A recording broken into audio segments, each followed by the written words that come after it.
O Senhor esteja convosco. Ele está no meio de nós. Proclamação do Evangelho de Jesus Cristo, segundo Lucas. Glória a vós, Senhor.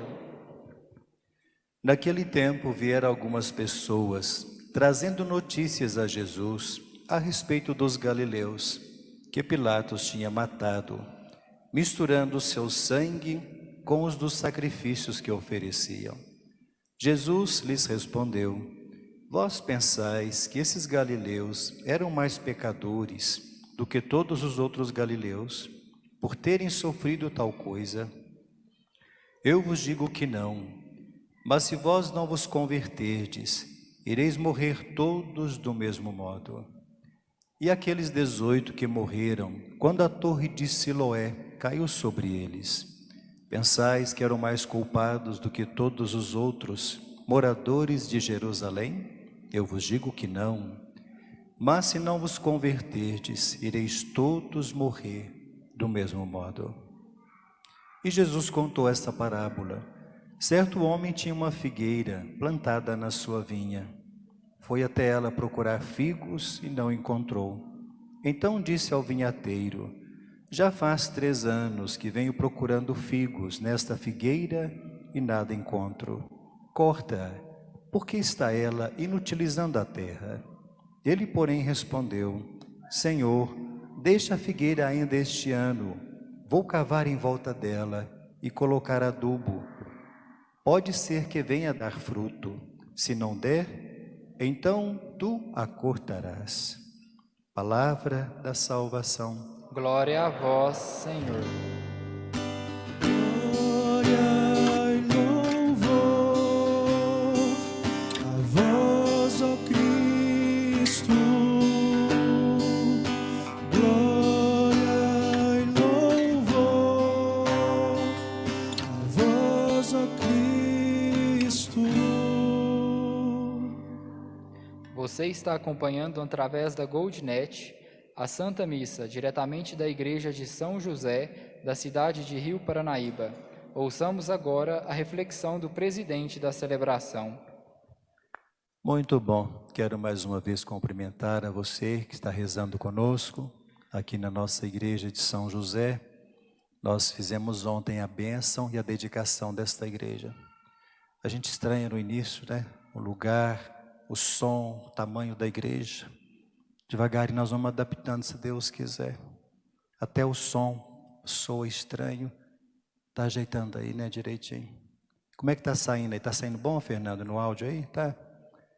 Porque fica ressonância, né, que reverbera muito som. Nós vamos receber o técnico ainda, daqui a uns 15 dias. Ele vai voltar aqui para dar uma olhadinha de novo nesse som. E dar uma ajeitada também no som lá da matriz, que não está lá muito grande coisa. E vamos ver se ele fica o final de semana, porque aí vendo a igreja com o maior número de fiéis, ele pode fazer uma avaliação melhor. Vocês estão ouvindo aí direitinho no fundo, tá? Graças a Deus. Então vamos pedindo a Deus para ajeitando devagarinho, né? Nós vamos caminhando no tempo da Quaresma, quarta-feira de cinzas começamos esse tempo, 40 dias que nos prepara para a grande festa da Páscoa, um grande retiro. E o grande apelo da Quaresma, que eu já falei das oportunidades, é a conversão. Como é preciso a gente repensar algumas coisas no nosso coração. Mas conversão não é só confessar as culpas. Tem que ter mudança de vida, senão não adianta não. Porque convenhamos, nós entendemos trazer o sacramento da confissão, tem gente que pensa assim: eu vou confessar toda semana, aí eu vou transformar a minha vida. Não funciona assim não. Porque a confissão não é rito mágico. Não é eu pensar que toda semana eu vou até o padre, meio que a gente nem aguenta esse aborrecimento toda semana. E toda semana eu vou confessar para ver se o sacramento me muda. É o contrário. Eu quero mudar. E como desejo, expressão da minha mudança, eu busco o sacramento da confissão. Porque convenhamos, se a gente pensar que só o padre dizer uma fórmula, impor a mão e pensar que agora a minha vida vai ser transformada e vai ser diferente, é acreditar em magia. E Jesus nunca fez mágica. Jesus fez milagres. E o milagre é sempre eu faço a minha parte e Deus nunca falha da parte dele. Viu? O sacramento da confissão, eu tenho que querer mudar. E como consequência dessa mudança, eu busco a confissão. Agora, pensar que toda semana eu confessando vou mudar a minha vida, é acreditar em magia e não é por aí. Outra coisa também, a pessoa pensa assim, eu vou contar meus pecados e o padre vai rezar a fórmula e eu já estou perdoado. Também não é por aí não.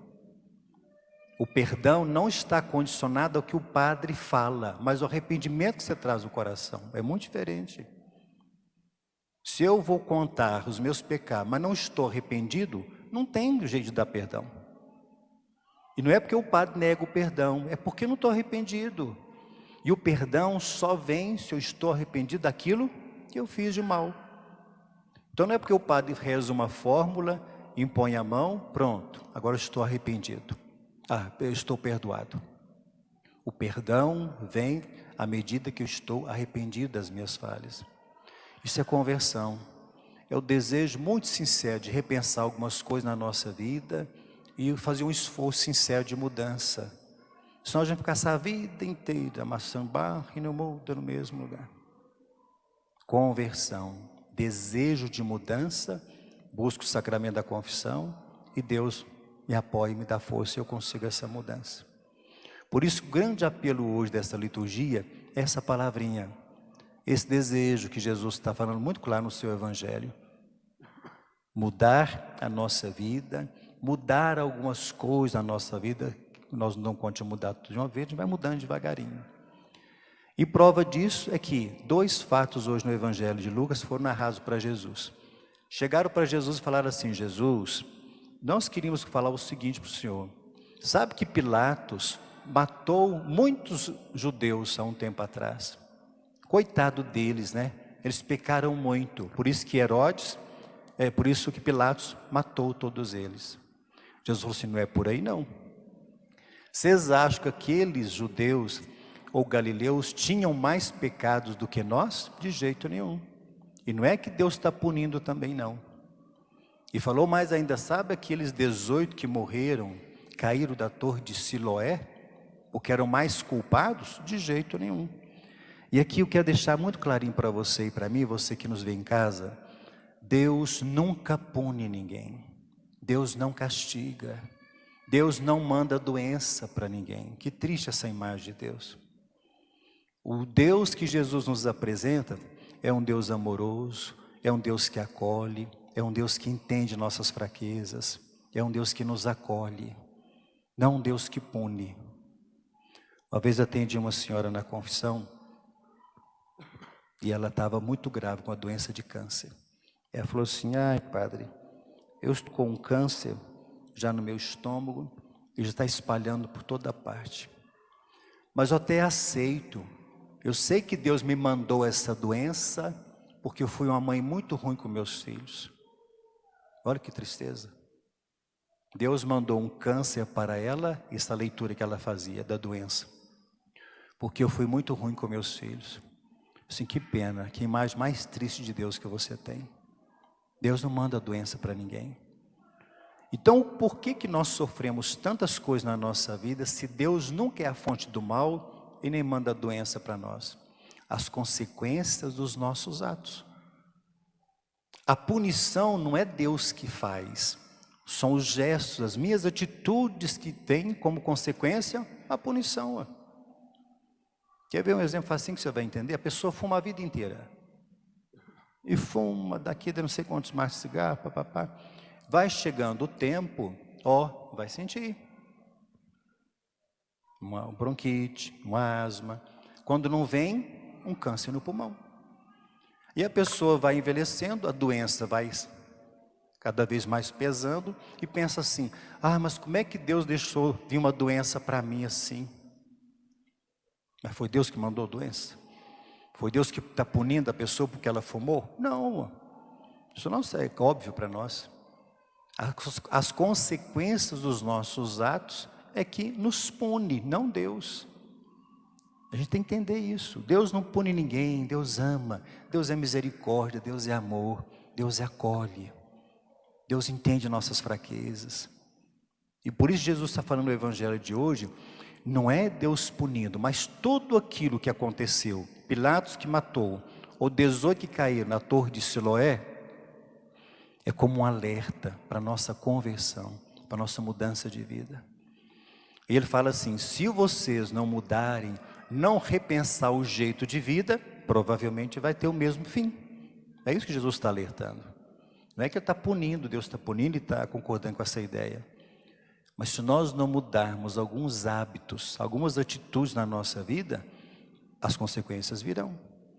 Não é que é ditado que vocês conhecem? A gente colhe o que planta. Claro que é mais do que certo. Por isso que o tema de hoje da liturgia faz o grande apelo da conversão. Repensar atitudes, repensar como que nós estamos diante de alguns problemas, algumas situações da nossa vida. É preciso buscar a Deus. Aí Jesus, para falar da urgência da conversão, ele contou essa parábola que nós ouvimos aí, chamada a parábola da figueira.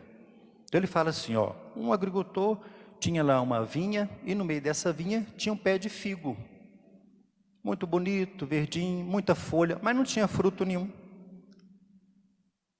E aí ele falou assim, olha, eu acho que é melhor cortar isso. Por que está inutilizando a minha terra? Pode cortar esse pé que não dá nada. E olha como foi interessante, o agricultor falou assim, Senhor, só dá mais um ano, dá mais um tempo, eu vou cavar ao redor, vou botar adubo, vou colocar água, o senhor vai ver que ela vai dar frutos. Se ela não der nada, aí o senhor mesmo pode cortar, tudo bem. O que Jesus quer dizer com isso? Olha que coisa bonita. Deus é imensamente paciente conosco. Sempre dá mais um tempo, dá mais um ano, dá mais uma oportunidade. No casamento acontece muito isso, né? A gente escuta vez ou outra na confissão. A pessoa, um deslize, uma coisa assim. Padre, eu tenho que largar porque perdi a confiança, não quero mais. Eu já falei N vezes, por que você não dá uma segunda oportunidade para a pessoa? Se fosse você, não gostaria de ter uma segunda chance? Gostaria, então. A pessoa diz que mudou, que vai ser diferente, que agora vai tomar rumo na vida. Dá um voto de credibilidade, dá uma oportunidade para a pessoa. Você não gostaria também de receber uma segunda chance? Gostaria. Deus é assim conosco. Como Deus é paciente com nossos erros. Se já imaginassem, se Deus nos tratasse a proporção dos erros que nós cometemos, nós estamos tudo perdido. Mas Deus dá mais um ano, dá mais um tempo, dá mais uma oportunidade. Por isso que a parábola de hoje, quando Jesus fala dessa figueira, que ele fala assim, dá mais um tempo, dá mais um ano, o senhor vai ver que vai produzir algo. É óbvio que Jesus quer dizer que a figueira somos nós, é você, sou eu, você que está me vendo de casa, onde se encontra. O tempo da quaresma é mais um ano, mais uma oportunidade da gente repensar alguma coisa, alguma atitude, algum gesto. Deus é paciente. Agora nós podemos também correr isso, sabe o quê? Confundir a misericórdia de Deus com o desleixo da nossa parte. A gente faz assim, não, eu vou pecar mesmo, porque depois Deus perdoa, o que tem? E a gente vai levando a vida assim. E a gente pensa assim, não, vou sujar bem a roupa, e lameado como a gente anda vez ou outra, aí, em algumas situações da vida. Depois eu vou ter Deus, Ele dá o perdão, e eu vou continuar a mesma coisa. É como o filho que desobedece à mãe, e responde, e a mãe não faz assim não, Pedrinho. Ele faz, continua mesmo, não, depois a mãe perdoa, a mãe depois me entende. E a gente fica assim, sempre procrastinando a nossa conversão e a mudança. Chega um momento que algumas atitudes na nossa vida têm que ser tomadas, então não adianta. Nós vamos ficar a vida inteira no mesmo lenga-lenga. Uma vez atendi uma confissão de um senhor que eu achei tão bonita, e ela tocou profundamente meu coração. Ele era casado, tinha sua esposa, seus filhos, e ele foi à confissão, sentou e foi contar. Assim, padre, eu estou casado, você sabe que eu conto o milagre, mas não posso contar o santo, você sabe, né? Nem estou revelando segredo de confissão de ninguém. São coisas que acontecem, que marcam tão a alma da gente, que são bonitas para nós aprendermos também como exemplo a nossa vida. E ele dizia assim, padre, olha, eu sou casado, tenho minha esposa, tenho meus filhos, mas eu tenho um envolvimento com outra mulher, é minha amante, já tem um tempo que eu estou com ela. E ele disse assim, eu nunca me esqueci, olha, padre, nunca o prazer que eu sentia quando estava com ela foi maior do que o remorso que eu sentia quando chegava em casa e via minha esposa com meus filhos. Aquilo me matava. Ela em casa, trabalhando, com seus defeitos, todo mundo também tem, mas com meus filhos e eu nas aventuras da vida. Então eu começava a medir. O prazer que eu sentia de estar com ela nunca foi maior do que o remorso que eu sentia quando chegava em casa e via minha esposa e meus filhos. Eu tomei uma decisão. Você via que aquilo vinha da alma dele. Eu tomei uma decisão, eu não quero mais isso para mim. Basta, não aguento mais. Eu vou mudar. E prova dessa mudança, eu vim pedir o perdão a Deus para me dar força desse meu propósito. Já deletei o número, não quero mais contato. E eu quero recomeçar a minha vida com minha esposa. E quero que Deus me dê essa força para recomeçar a minha história. Aí você percebe que a pessoa quer mudar mesmo. Porque convenhamos, a gente fala que quer mudar, mas continua o mesmo número. Eu não quero cair mais naquele pecado, está na mesma situação. Você sabe como é que nós somos desleixados nisso. Quando se quer realmente mudar, para valer, um negócio sério, a gente toma as medidas. A gente dá um jeito. Eu achei tão bonita essa confissão desse senhor, que eu nunca me esqueci. E eu quero começar uma vida nova. Eu vou começar.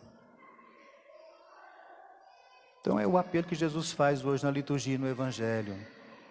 Mudanças são difíceis mesmo. Se não tiver mesma graça, força, decisão para mudar, a gente não dá conta não. Porque convenhamos, nós somos muito acostumados com a nossa vidinha. O jeitinho das coisas, tudo. Nós acostumamos até o lugar onde senta na igreja, a gente já sabe quem que vem e quem não vem. Ah, fulano senta ali, fulano é de lá. O fulano veio hoje, ficava sempre ali. Uma vez a senhora foi na igreja, pode sair, eu sento aqui. Nossa, estou feito, Jesus. E sentou no lugar dela. Ele tem que sair, porque senão vira até briga, dá até faca. Jesus, amado. Como que nós somos acostumadinhos com nossas coisinhas, mesmo jeito, a mesma coisa, o mesmo trio, né? A gente fala. Eu termino pedindo a Nosso Senhor que Ele nos dê a graça e forças para realmente tirar algumas coisas da nossa vida que nos faz sofrer muito, nos adoece. Por isso nós somos doentes, tristes, desanimados com a vida. Porque enquanto nós não tomarmos algumas atitudes e realmente arrancar, de cortar para valer, e ter esse desejo de mudança, a gente vai ficar sempre doente por aí. O Senhor nos ajude. E como falou a parábola da figueira, está dando mais um ano. Nós somos a figueira. O que eu produzo? O que eu estou produzindo com a minha vida? Perdão, misericórdia, amor, ouvir um pouquinho o outro, visitar um doente. Tudo isso é a figueira que está produzindo. Do contrário, está dando só folha, quando lá um espinho, nada. E Deus está nos dando mais uma oportunidade, mais um tempo da mudança. Tomara que Ele nos ajude, que nessa quaresma, quando chegar o tempo de celebrar a Páscoa do Senhor, nós tenhamos muitos frutos bons para oferecer a Ele. Amém. Creio em Deus Pai Todo-Poderoso,